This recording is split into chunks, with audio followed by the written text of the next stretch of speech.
Ako'y may dala-dalang balita galing sa bayan ko. Nais kong ipamahagi ang mga kwento at mga pangyayaring nagaganap sa lupang pinangako.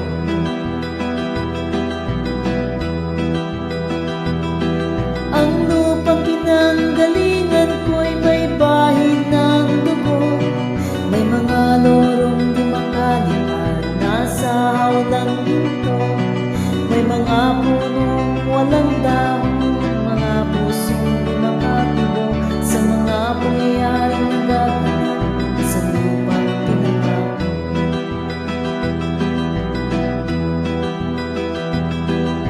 Mula nang makita ko ang lupang ito, nakita ko rin ang amoy sa puso ng tao, ginatukan ng mga kabulukan hanggang sa lumago.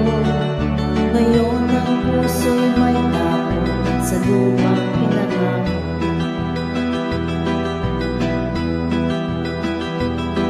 Lapit mga kaibigan at makinig kayo, ako'y may dala-dalang balita galing sa bayan ko.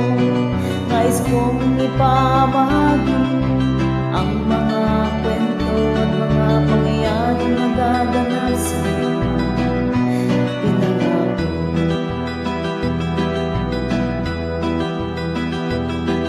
Dati-dati ang mga bukid ay kulay ginto, dati-dati ang mga ibon sinlayan ng tao, dati-dati ay katahimikan ang musikang nagpapatulog sa mga bata walang puwang sa mundo.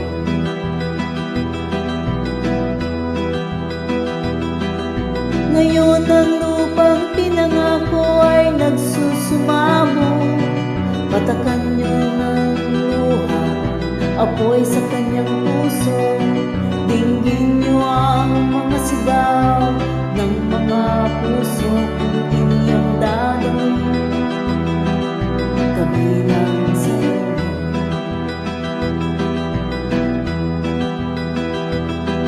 Doon mga kaigsunan, nagpaminaw ka mo, doon ako'y dala nga mga balita gikan sa banwa ko. Gusto ko nga ipahibalo ang mga istorya nga nagagahito sa banwa sana.